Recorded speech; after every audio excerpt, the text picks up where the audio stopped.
Hello students, welcome to EPG Pathshala. I am Dr. Himanshu Arora from Department of Anthropology, University of Delhi. Today we are going to study a module titled Role of Stakeholders Toward Elderly from the paper Biosocial Gerontology. First, let's start with the learning objectives of the module. Through this module, you will be able to learn the concepts of aging. You will be able to know the framework agreement defining aging, and you will be able to know the problems faced by aged. You will be able to understand the role of stakeholders and their influence on aged. Now, we will give you a glimpse of the topic through a brief introduction. Senior citizens, or simply elders, as seen from a larger perspective, have a positive and substantial role in the society. Years of accumulated rich and varied experience enables them insight into persons, groups, or events.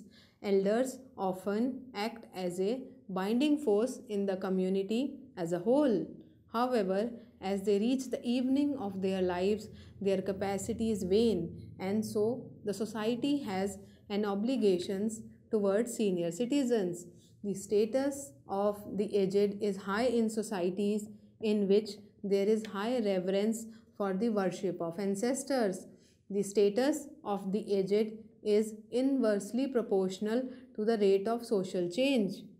In primitive societies, when joint family system was the norm, old and young combined their wisdom and strength to guide and continue family. Elders were looked after and provided nursing care. However, in the contemporary times, force of commercialization, industrialization, modernization, traditional institutions, and values have lost salience, thereby adversely affecting the situation of elderlies. Therefore, there is a need to evolve a new and compatible set of social values and institutions, including services for the elderly. Now, we will describe you who are elderly. As this question arises, there is a lot of confusion. Old age is just a chronological age that tells every little about a person. These questions draw importance as physical and mental status of elderly vary from society to society. Their rich experience makes the elders an indispensable asset for the community, although they have passed their prime. In the United Nations organization, the age of retirement is between 60 to 65 years. United Nations organization has also defined countries with 7% population above 60 are classified as aging country. In India, according to census guidelines, a person is considered aged when he or she is above 55 years. Now, we will discuss the concept of aging. The concept is somewhat confusing. It is a frame of reference which may be a social, psychological, temporal, and cultural besides chronological. To a layman, elderly is characterized by a range of changes or conditions occurring in his life, like graying hair, stooping of gait, decline in productive activities, wrinkling of skin, use of bifocals, imposition of retirement by societies, etc. Unfortunately, these are generally negative stereotypes about the elderlies, which relate to physical and mental disorders. Biological aging refers to the physical changes in the body, like hearing loss, declining vision, accumulation of fat, and declining of muscle mass. Elders are generally branded unproductive, cautious, and asexual. Psychological aging somewhat is less established than physical effects. Loss of memory, learning, intelligence, skills, and motivation to learn are anticipated to decline. However, it is a very complicated process. Social aging includes values, roles, and norms that are culturally concomitant with a particular chronological age. It is widely held that aging is a state of mind. Aging comes about due to stress and strain accumulated through the successive phases of life. It is the final phase of life that results in one's disengagement from the main occupation and curbs one's autonomous status. The population of the aged is rising throughout the world, due to which concern and care for them have attracted global attention of the social scientists and governments. Gerontology is the science of aging. It came into being towards the first half of the 20th century. Geron means old man in Greek word. Now we will describe the factors affecting the elderly. There are several factors as shown in figure which affects the life and status of elderly. Some of these are modern education and modernization, educating sons and marrying daughters in later life, technological changes like urbanization and industrialization, materialistic and individualistic outlook, breakdown of joint family system is also common ownership of the property, high cost of living, paucity of accommodation in urban areas, employment of women, neglected children, additional economic responsibility of the elderly, migration of younger generation to urban areas. Now we will talk about problems faced by the elderly. As shown in figure, there are several issues an elderly faces. Some of these are physical problems such as disabilities and chronic illness coupled with lack of nursing and medical facilities.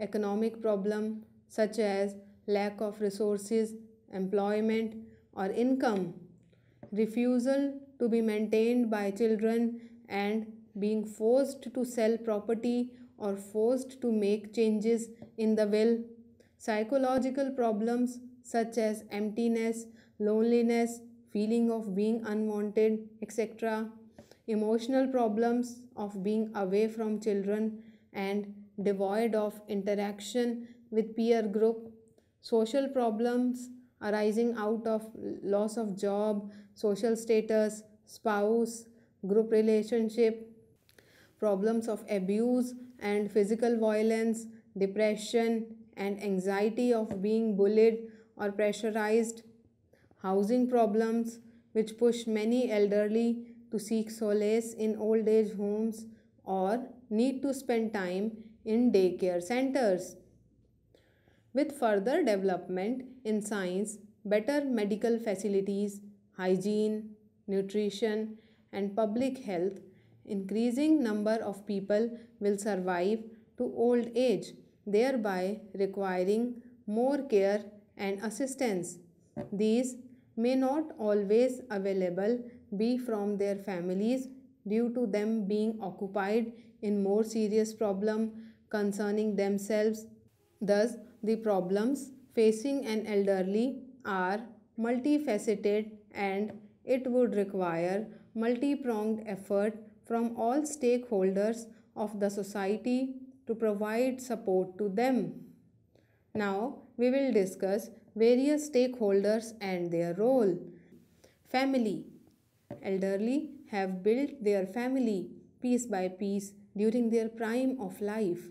In the twilight of their life, they instinctively pine to be in its midst. In contemporary world, joint family is giving way to nuclear family.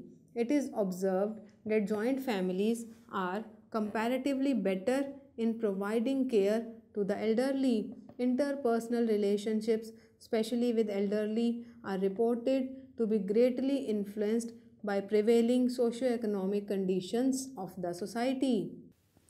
Emergence of nuclear family groups, family welfare planning programs putting much emphasis on small family norms is affecting elderlies.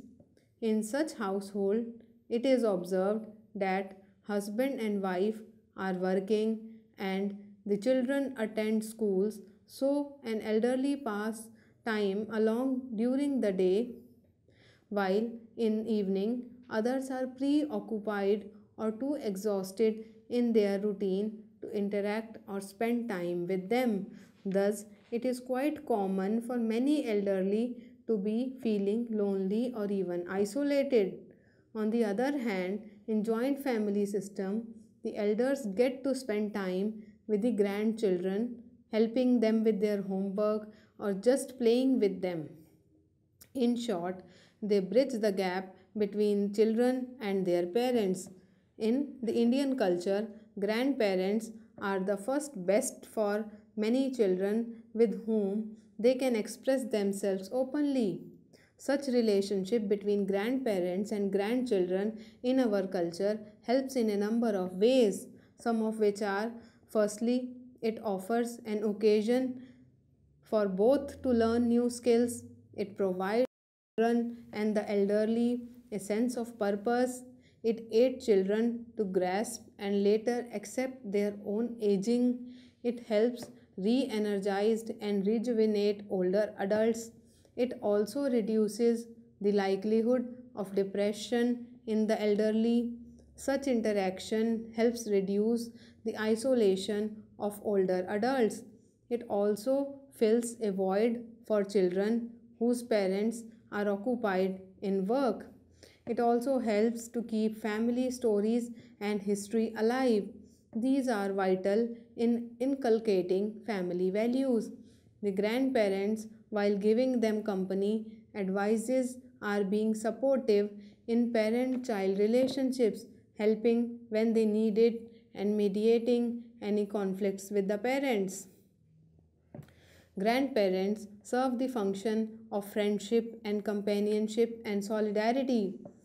Elderly can imbibe young about the importance of values like solidarity, honesty, togetherness, helping behavior with the help of moral stories and by playing role models.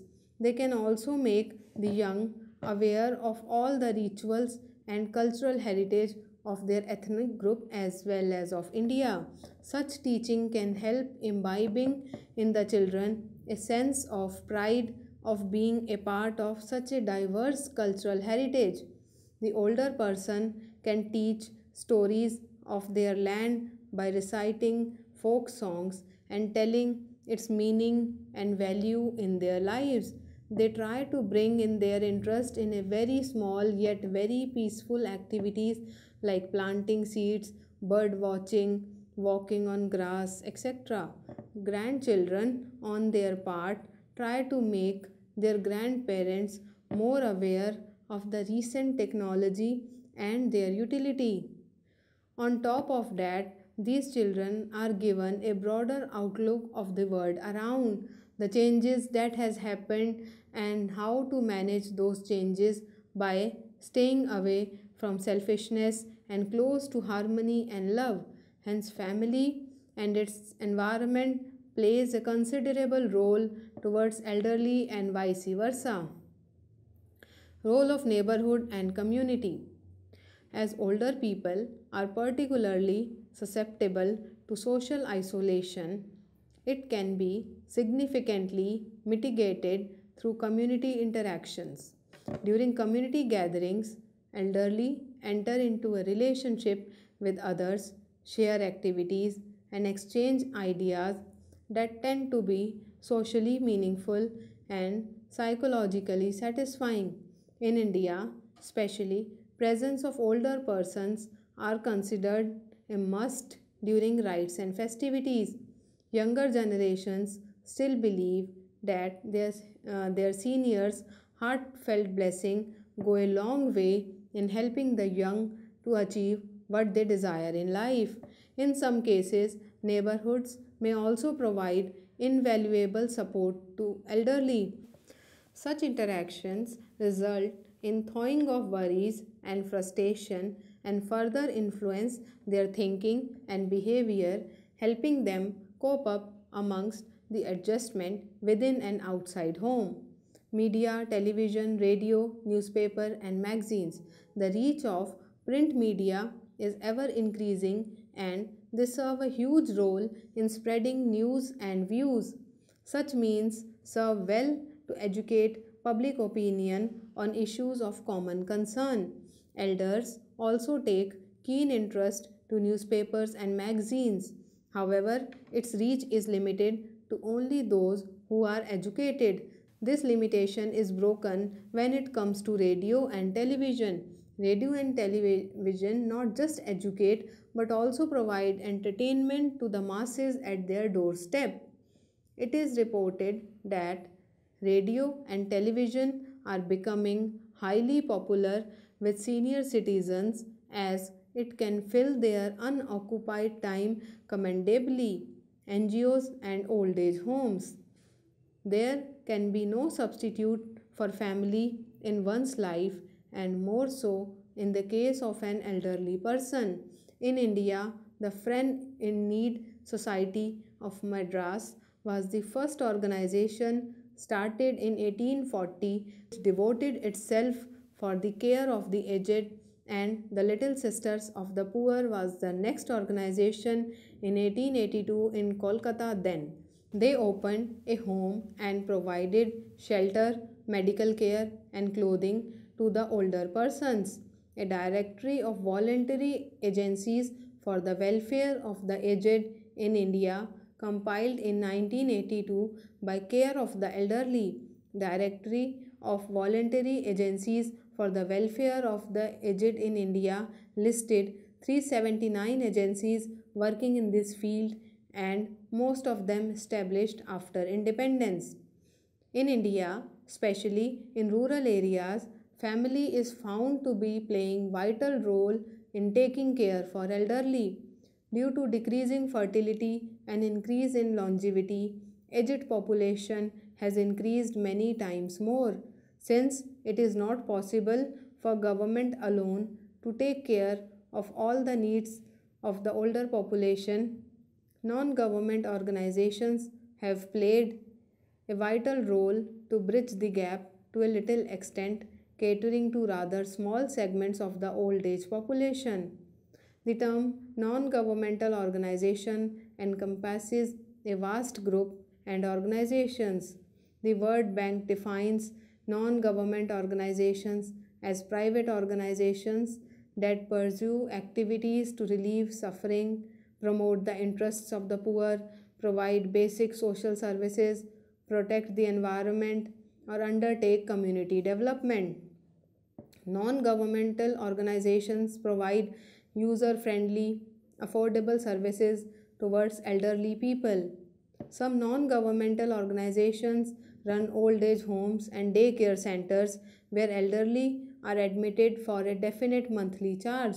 The government also visualizes promoting the non governmental organizations, hoping to have a continuous dialogue on issues of the aging in order to ensure better services. Older persons are further encouraged to organize themselves to help fellow older people. The place where the elderly are given institutional care and shelter is called old age home. In such places, the individuals are given formal care, which are services provided by members who are unrelated with the individual. Different types of old age homes are running in our country. Some are run by governments, some by non governmental organizations, charitable trusts, and philanthropists. The changes in the family, structurally and functionally, due to social crisis, conflict in family, problems of adjustment of the family elderly, the need for old age homes has risen in our country. Old age homes are a boon to such vulnerable elderly especially the widowed who has no relatives to support them socially, financially, and emotionally. However, in such old age homes, the elderly lives an imposed lifestyle, totally isolated from the mainstream of the society and the family, hence nobody would like to stay voluntarily in general. Having said that, there are also some elderly who enter old age home on their own choice as they value their self respect and do not want to be dependent on family members. Some individuals with financial security also choose paid homes where there is more freedom and luxury. The qualities of services provided in old age homes are not uniform, ranging from bare minimum of lodging and boarding facilities to provisions for medical services, though mostly at primary level, recreational and social activity. Government agencies. According to the United Nations Organization, a country is defined as aging if the proportion of people above 60 years reaches 7%, and the World Health Organization, in its report titled Aging in India, estimates that by the year 2000, India will have exceeded this proportion, and by 2025 it would have reached 12.6%. Hence, India also qualifies as an aging country by that definition. The 2001 population census conducted by the Registrar General Government of India, the elderly person populations is estimated at 71 million and 114 million by the year 2016. This aging population put burden on the resources and the productivity of the country will go down. This presents an unprecedented issue for the Indian government. In the Indian Constitution, Article 40 of the Directive Principle of State Policy enjoins that the state shall, within the limits of economic capacity, provide for assistance to the elderly. The national policy on older persons, announced by the government in 1999, mandates state support for the elderly to shelter, welfare, and health care. The policy acknowledges the invaluable service older adults could render in the family and to the society. Article 125 of Criminal Procedure Code 1973 specifies the right of the parents without any means for maintenance to be supported by their children having sufficient means. The policy also seeks to provide affordable health services. Mobile health services, ambulances, and special camp are also envisaged so that healthcare facilities could reach the elderly. The government has started giving fare concessions to elderly in all modes of travel, entrance fees, and priority in telephone and gas connections, preferences in reservations of seat. In order to implement the national policy for older persons, the National Council for Older Persons has been established in 1999 under the Ministry of Social Justice and Empowerment, with the Minister of Social Justice and Empowerment as the chairperson.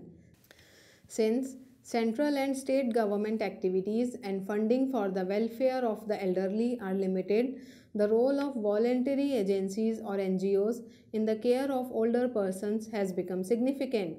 In the 8th and ninth plan documents, the role of the voluntary sector in ensuring welfare to various segments of the population, including the elderly, has been emphasized. In 1983 to 84, the government for the first time decided to make grants to voluntary organizations for the services to the aged, such as healthcare, subsistence training, income generation, and constructing homes for the aged. Thus, many non-governmental organizations have been supported from the budget outlays of the respective state governments. In November 1992, the Ministry of Welfare initiated a scheme called Welfare of the Aged. In order, encourages voluntary organizations through grant in aid assistance to provide old age homes, mobile, Medicare, daycare centers, and non-institutional services for older persons above the age of 60. We will summarize what we have studied till now. The problems of the elderly are manifold, especially when there is no family support. In spite of large number of non-government organizations, philanthropists coming forward to meet the growing needs of the aged citizen, there is still a large gap in demand and supply, requiring further steps to create mechanisms for the appropriate and sufficient delivery of services. In order to expand provisions, balance geographical distribution, strengthen capacities, critically evaluate functioning of different programs, involvement of community is vital in taking care of the aged. There is a need to sensitize people, particularly the young ones, to the issue of aging. At the same time, there is a need to set up an agency to synergize and coordinate the different activities and programs, as also network the various stakeholders.